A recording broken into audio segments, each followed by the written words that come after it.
भाई और भौणी मैंने आज आम एक एमती रहस्यमय यात्रा जीवा जहाँकि तुमर मन को बांधि रखियो। कौन तुम्हें केबे भाविच कि रावणर 10टी मुंड कहीं थिला केवल भय देखाइबा ना पछरे लुचि रही एक गभीर आध्यात्मिक रहस्य।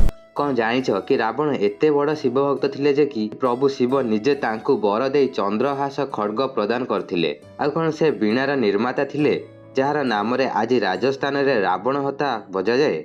जदि एही प्रश्न गुड़िक तुमर मनरे कौतूहल जगाई तेबे एही कथा शुणी रही जाओ, कारण आज आमे देखिबा रावण को रामायणर बाहर एक महान विद्वान शिव भक्त एवं वैदिक ज्ञानर रक्षक भावरे। यह एक एमिति कथा जहाँ तुमको आश्चर्य करैब, भाविबाकू बाध्य करिब एवं शेष जाए बांधि रखिब।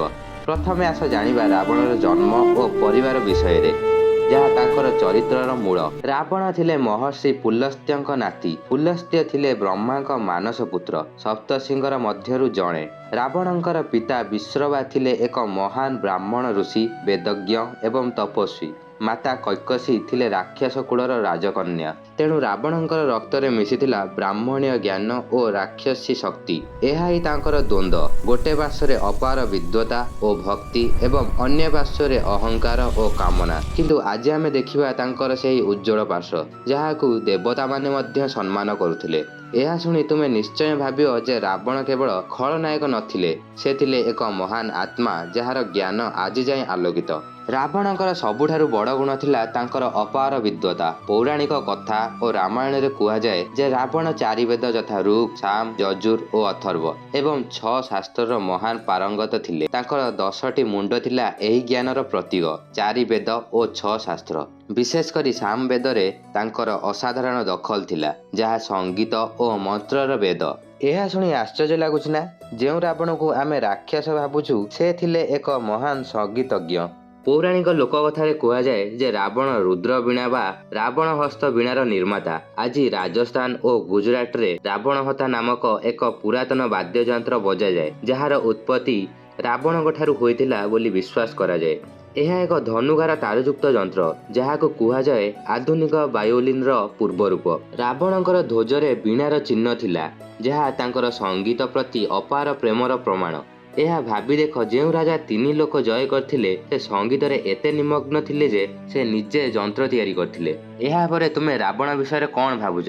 किंतु एठारु आउ गभीर थिला रावणंकर शिव भक्ति। अनेक पौराणिक कथारे रावण को प्रभु शिवंकर सबुठारु प्रिय भक्त बोली वर्णना करा जायछि। एक प्रसिद्ध कथा अछि कैलाश पर्वत उठाइबारे।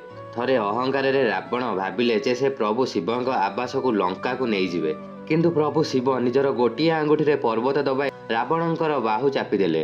जंत्रणारे रावण चित्कार कले, जेउथिरु तांकर नाम हैला रावण, रब करिबारु।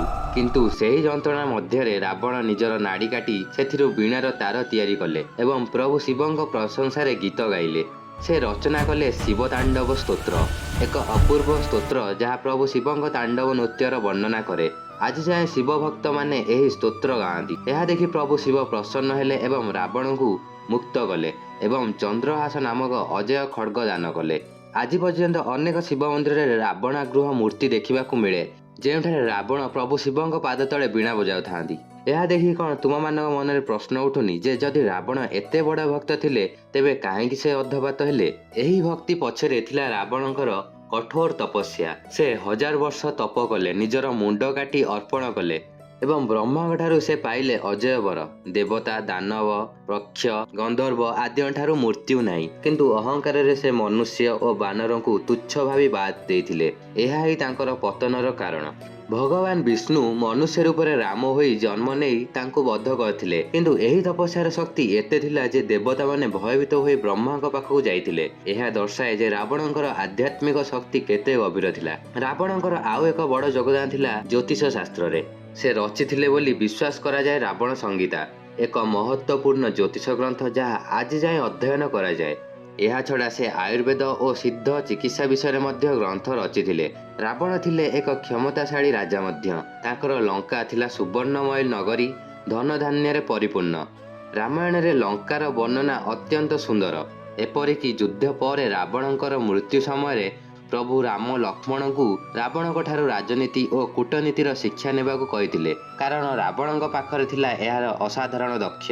ଲୋକ କଥାରେ କୁହାଯାଏ ଯେ ରାବଣ ଲକ୍ଷ୍ମଣକୁ କହିଥିଲେ ଶୁଭ କାର୍ଯ୍ୟ ଶୀଘ୍ର କର, ଅଶୁଭକୁ ବିଳମ୍ବ କର। ଏହା ଏକ ଗଭୀର ଜୀବନ ଶିକ୍ଷା। ଏହି ସବୁ ଗୁଣ ପାଇଁ ମଧ୍ୟ ରାବଣଙ୍କର ଚରିତ୍ର ଦ୍ୱନ୍ଦ୍ୱମୟ। ତାଙ୍କର ଅହଙ୍କାର ଓ କାମ ତାଙ୍କୁ ବିନାଶ ଆଡ଼କୁ ନେଇଥିଲା, କିନ୍ତୁ ତାଙ୍କର ଜ୍ଞାନ ଓ ଭକ୍ତି ଆଜି ମଧ୍ୟ ଜୀବନ୍ତ। ଭାରତର କେତେକ ସ୍ଥାନରେ ଯେମିତିକି ଗ୍ରେଟର ନୋଏଡା, କାନପୁର, ଦଶାନନ ମନ୍ଦିର, ବିଦିଶାର ରାବଣ ଗ୍ରାମ, କାକିନାଡା ଏବଂ ଶ୍ରୀଲଙ୍କାର କାନେଶ୍ୱରମ୍ ଓ କେଥିଶ୍ୱରମ୍ ମନ୍ଦିରରେ ରାବଣକୁ ଶିବ ଭକ୍ତ ଭାବରେ ପୂଜା କରାଯାଏ।